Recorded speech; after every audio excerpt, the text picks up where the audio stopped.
My name is Jeanette. I'm an ESL professor, English language learning.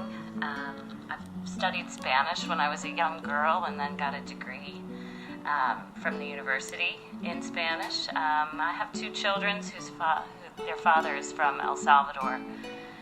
We attend St. Michael the Archangel in Overley. I'm a lector at the Spanish Mass. My son is an altar boy. My children were baptized and received communion in either in Spanish or in bilingual masses. I participated in the conversations on race, faith, and immigration recently. As background, about 5 years ago, I had the honor and privilege of having a Fulbright scholarship to El Salvador, sponsored by the U.S. State Department. I taught at the Universidad Católica de El Salvador in Santa Ana. We spent 6 months living there, and my kids did really well in school in speaking Spanish. They had more opportunity than I did. Everyone wanted me to speak English. They enjoyed the food, making new friends, spending lots of lazy hours with abuelos and the chickens and the pigs and all of the animals that we got to spend time with. While we were there was a really difficult time for our family. My brother-in-law died in a motorcycle accident in the United States, and his brother, their father, brought his body back to El Salvador, and it was very difficult watching what happened to his parents and the community. Roberto had never been able to come back to El Salvador after he had left in the late 90s as an immigrant to the U.S., to Baltimore. He had a child. Abuela had come up and spent some time with the new baby.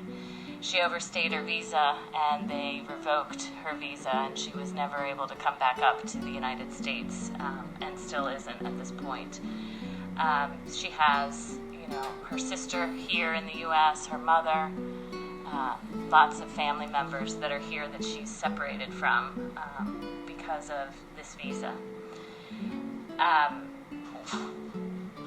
The time that we spent during the faith experience that I saw was really important to me, and experiencing that, it's one of the main connections that I have with the Latinx, the Hispanic community that we have here in Baltimore, spending a lot of time with the friends that we've made over the past 12 years in Baltimore. It was a big, I think people don't understand what some of the visas, the limitations that you have. If you have a TPS visa, which is temporary protected status, it means you can work legally in the United States, but you can't travel easily. You have to ask for special permission, and I don't really know anybody who's ever really gotten that permission to travel back and forth. So Roberto had never been able to go back home. He went home, and his parents wanted to see him, and they weren't able to. So, these are just some of we have lots of experiences. My kids learned to speak Spanish beautifully when they were there. We try to maintain that, but it's really hard.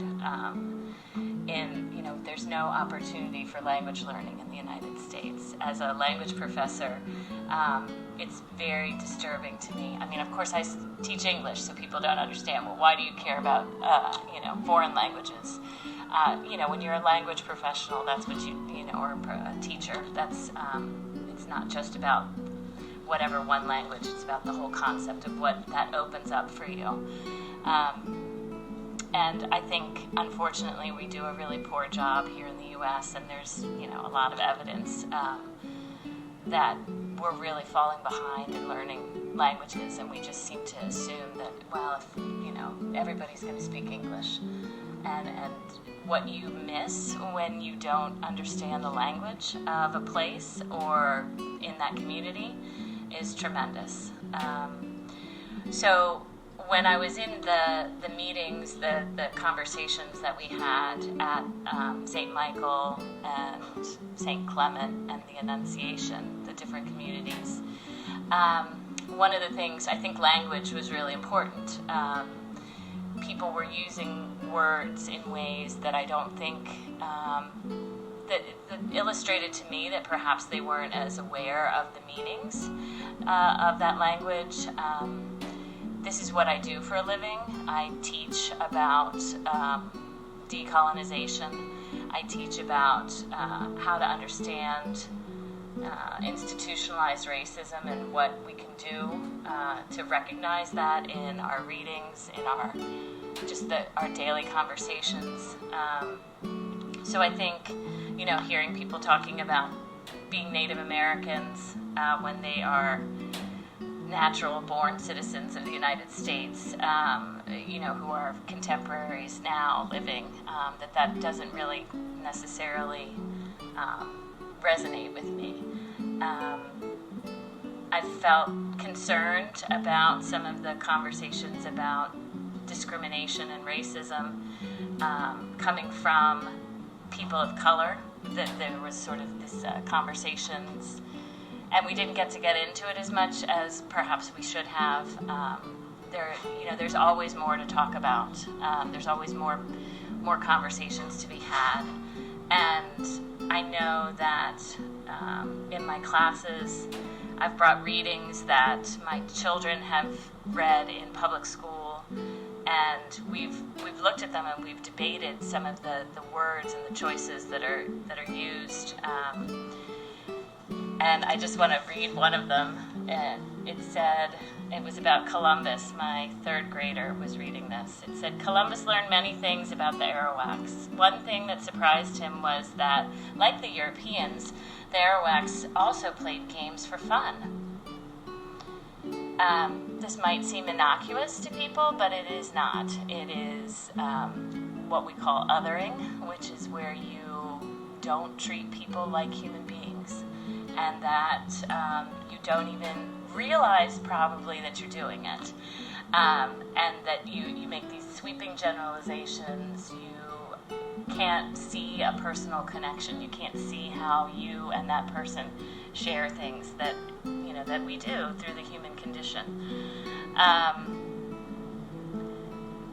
Some of the other things that it said was, as Columbus traveled throughout the Caribbean, he met many other Native American tribes. Some of these he treated with respect, and some he took as prisoners to be brought back to Spain. The fact that this is what my third grader is reading in school and learning illustrates to me that we have a lot of space to improve, and it concerns me, and it doesn't surprise me that people have this fear and misinformation that just keeps continuing. So I hope that the way that I talk to my children, and maybe some of the ways that I can engage with my community, as someone who goes between the English and the Spanish communities in terms of language,